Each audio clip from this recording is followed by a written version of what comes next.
the 17-foot diameter payload fairing, which safely encloses the stack of 57 Starlink satellites and 2 Black Sky satellites. This fairing protects the satellites from aerothermal heating, aerodynamic loads, and contamination during ascent. Once we reach the vacuum of space, we'll jettison the fairing halves while second stage continues on to orbit. Now, as you can see, the fairing halves that we're using today are a brand new set, and we'll be attempting to recover them using our recovery ships Mystery and Mischief. 2 minutes before the fairings are set to land, the team will decide if conditions are good to make a safe catch attempt. Weather plays a big factor in the decision, as it can impact not only the sea states for the ships, but also the fairing's altitude, position, and speed, which impact how the fairing will fall back to Earth. Good early morning. I'm John Innsbrucker, Falcon 9 Principal Integration Engineer here at SpaceX.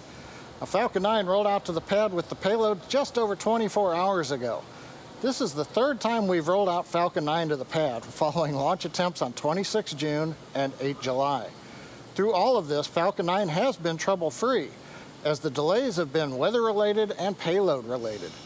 Now, the launch director held the go, no-go poll for propellant loading and launch at T-minus 38 minutes, about half an hour ago.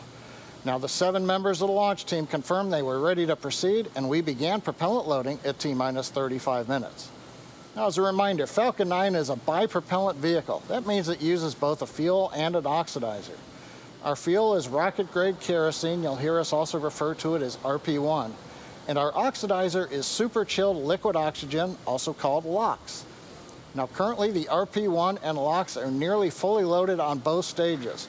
In fact, fuel is completely loaded. Liquid oxygen will continue to load until the last 2 minutes of the countdown. That will ensure that this densified liquid oxygen is as cold as we can keep it to get the expected performance out of the Merlin engines. We're also loading ultra-cold helium. Similar to the LOX, being very cold, it lets us get the maximum amount into storage vessels on both the first and second stages. Now, we use helium to pressurize Falcon 9's tanks and to help pull the RP1 and the LOX through the Merlin engine turbopumps.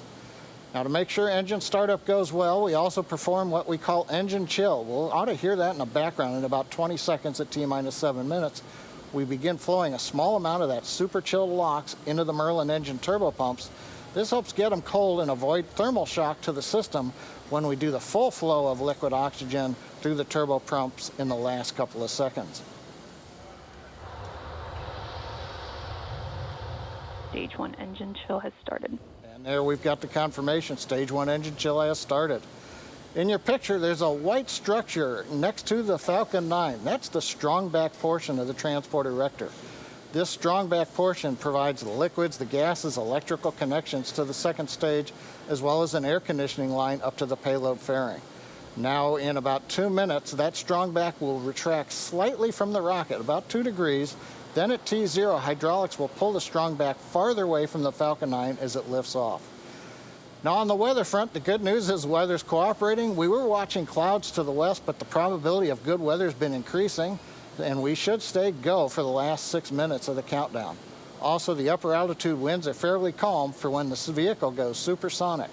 So right now, the vehicle payloads and range are go for an on-time liftoff just over 6 minutes from now. For those of you who don't know much about the Starlink program, our mission is to bring high-speed, low-latency internet to people all over Earth. Some of the most exciting opportunities for Starlink are rural or remote locations where traditional fiber or cable just isn't practical. On our June 7th mission, we launched the first Starlink satellite with a deployable visor to block sunlight from hitting the brightest spots of the spacecraft. This demo satellite, also known as VisorSat, is just one of the many actions SpaceX has taken in collaboration with leading astronomical groups to mitigate the effects of satellite reflectivity. We're still waiting for the satellite to reach its operational orbit. However, we're excited to report that all 57 of the satellites on today's mission do have sun visors, and all future satellites will be outfitted with these visors as well. It'll take a bit more time for our VisorSats to reach their operational orbit, and at that point, we'll see the full results of this effort.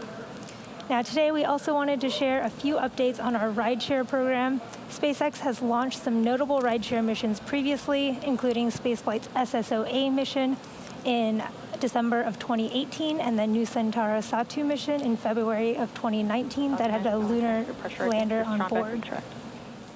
Today's Starlink mission marks the second official mission under SpaceX's SmallSat rideshare program, which gives small satellites flexible access to what is now the most flown operational rocket in the United States, Falcon 9. We have over 100 spacecraft slated to fly our rideshare missions, and that number will continue to grow under our multi-launch agreement with today's customer, Spaceflight. Under this agreement, Spaceflight reserves capacity to launch payloads on several SpaceX launches through the end of 2021, and it allows Spaceflight to package multiple payloads onto a single port to reduce costs for their end customer. We have a long working history with Spaceflight and look forward to continuing this partnership into the future. We're coming up on 4 minutes from liftoff. Falcon 9 moving into the final stages of the countdown. Getting ready for the strong-backed retract there on your screen. The clamp arms around stage 2 are opening up. Momentarily, we will see the strong-back move away about 2 degrees from the rocket. Now, first and second stages are both nearly fully loaded. We've got almost 1 million pounds of kerosene and liquid oxygen on board. Fuel's fully loaded on stage 1 and stage 2.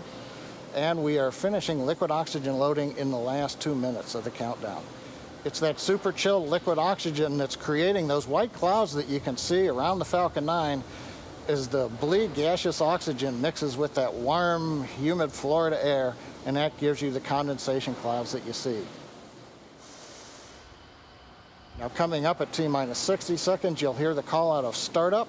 That means the rocket's flight computers have taken over the Falcon 9 commands for the last minute of the countdown. Inside of two seconds, we light the Merlin 1D engines. We will mix T-Teb, which is our ignition fluid, with liquid oxygen. That begins combustion. We then allow the fuel into the thrust chamber, and the engines come up to power for liftoff at T0. Inside of 3 minutes, we're closing out the liquid oxygen loading on the first stage. Meanwhile, the Starlink and Black Sky payloads continue to be healthy. The Falcon 9 team's tracking no issues on the rocket, the weather's looking good, and the range is green for launch. A moment ago, we heard the call out that stage 1 LOX load was complete. Transport erector has reclined. Next major event will be stage 2 liquid oxygen loading completion.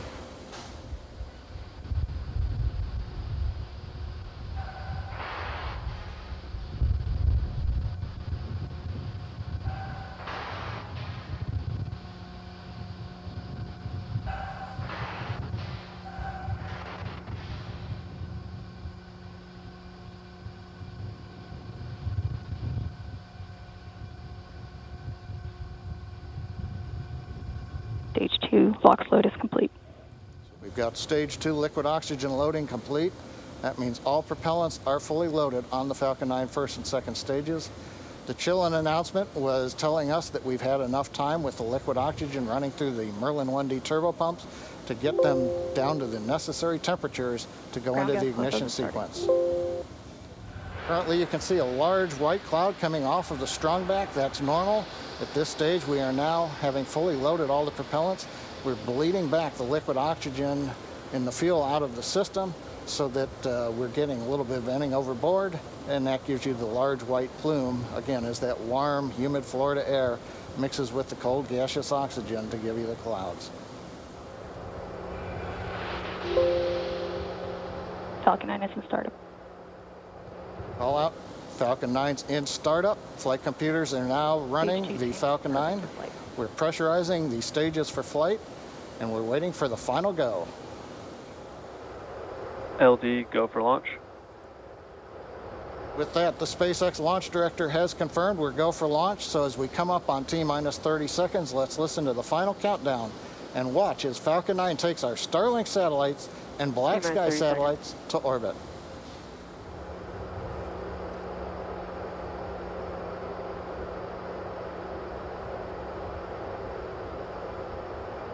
Stage 1 tanks pressing for flight. T-minus 15 seconds. 10, 9, 8, 7, 6, 5, 4, 3, 2, 1, 0. Ignition. And liftoff.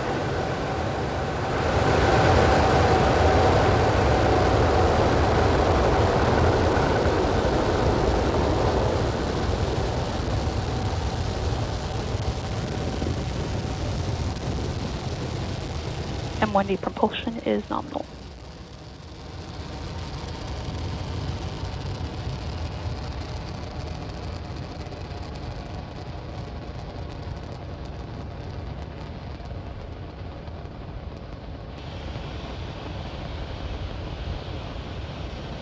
Plus 40 seconds since the launch of Falcon 9. Propulsion is confirmed. Merlin's look nominal. Power and telemetry are confirmed nominal from the avionics engineer. We're throttling down right now on the Merlin 1D engines. Preparing for supersonic and max Q. Mach 1. Got the call out for Mach 1. We have throttled the Merlins back up to full power. Next event will be maximum dynamic pressure. And there we are. We're going through the thickest portion of the atmosphere at the highest speeds. Now as we continue to accelerate Falcon 9, the air density gets thinner and the loads on the vehicle decrease. A minute 30 seconds, trajectory continues to look good.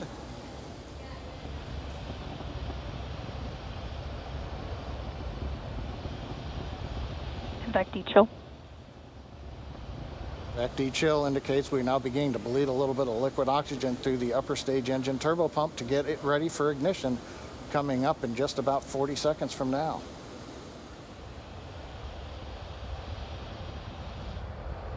Nice view from the ground camera looking up the long plume coming out of the 9 Merlin 1D engines. Now, major event coming up will be main engine cutoff coming up at just after 2.5 minutes, called MECO. We shut off all the 9 engines. We'll separate the first stage from the second stage, and we will ignite the second stage engine called SES-1, the second stage engine start number 1.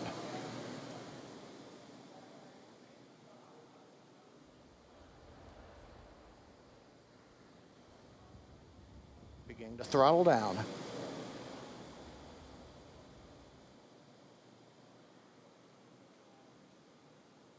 MECO. Stage separation confirmed.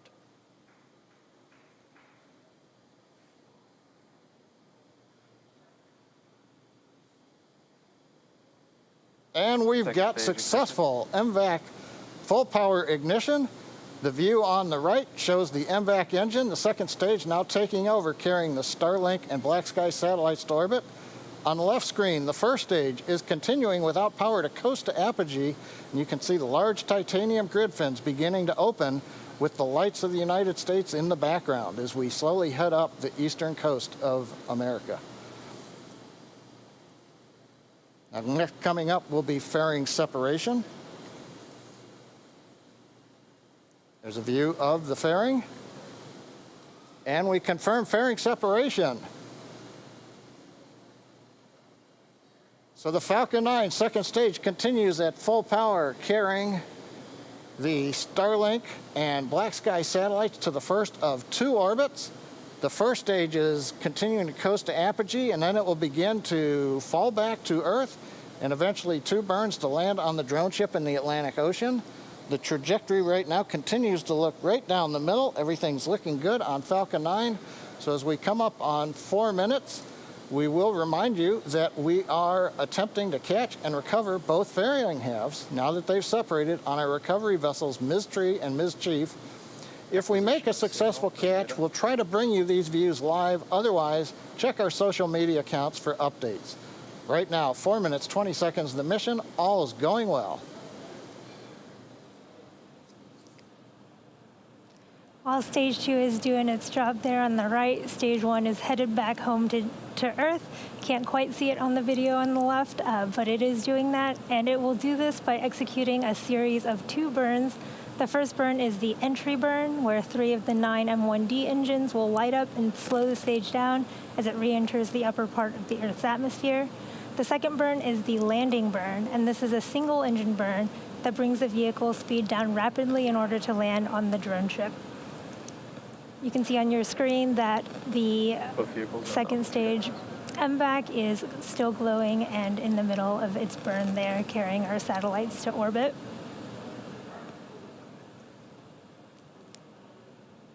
So stage 1 entry burn is going to start in just over a minute here at T plus 6 minutes and 21 seconds. Stage 1 is currently navigating home to Earth using both its grid fins, and that small spurt of light that you saw was a nitrogen burst from the attitude control system, which is nitrogen gas that helps to orient and guide the first stage as it heads home.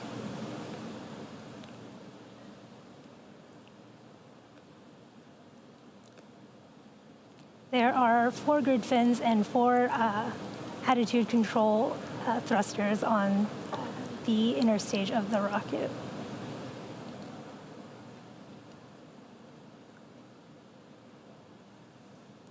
In just about 20 seconds here, we will hear the call out for the start of the stage 1 entry burn. This burn will last 20 seconds. Again, it's a 3-engine burn that will slow the first stage down as it enters the upper parts of the Earth's atmosphere.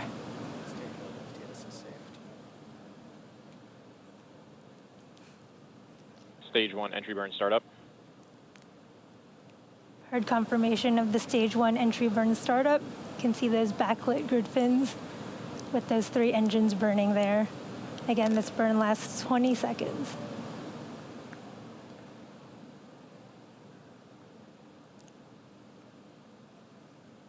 Stage 1 entry burn shutdown. We've had confirmation of successful stage 1 entry burn, and we're about a minute away from our landing burn. The landing burn will start at T plus 8 minutes, and it is also about 20 seconds long. Continue to follow normal trajectories. The landing burn should bring us to our drone ship. Of course, I still love you in the Atlantic Ocean.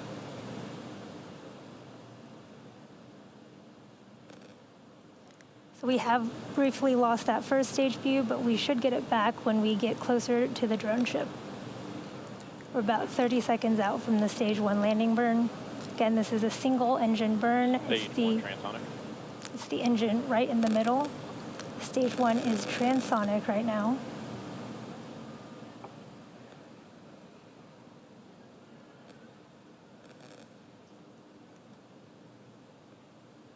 We're about 10 seconds from landing burn start.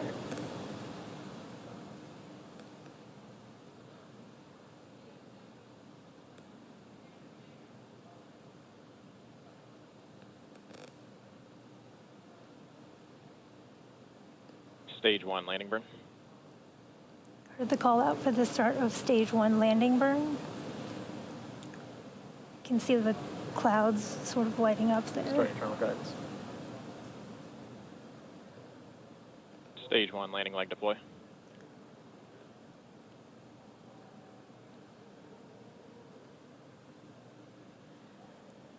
Wow, look at that stage 1 sitting on our drone ship. Of course, I still Stage love 1 you. landing. That was a beautiful view of the stage 1 as it came down there, lighting the clouds up. And in just about 10 seconds here, we'll have second engine cut off there right on your screen.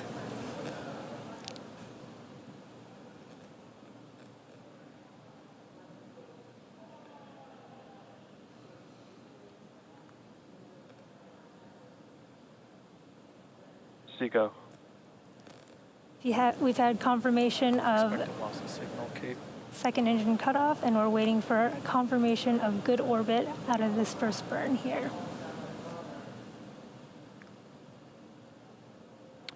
Nominal parking orbit insertion.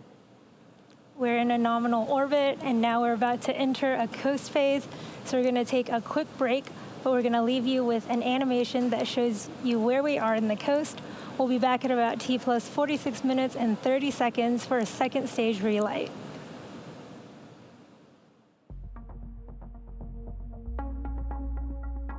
Acquisition of signal, Newfoundland.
Expected loss of signal, Bermuda.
Acquisition of signal, Goonhilly.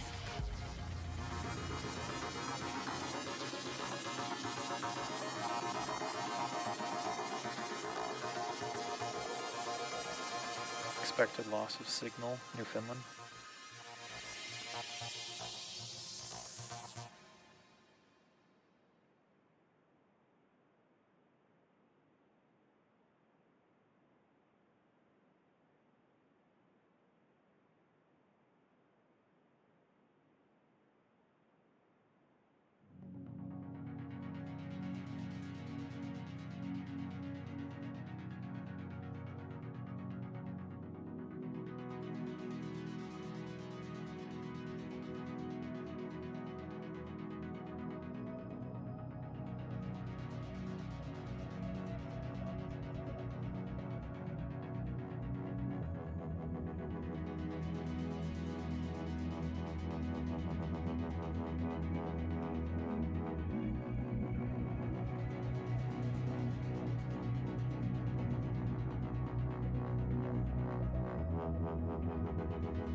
Expected loss of signal, Goonhilly.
Acquisition of signal.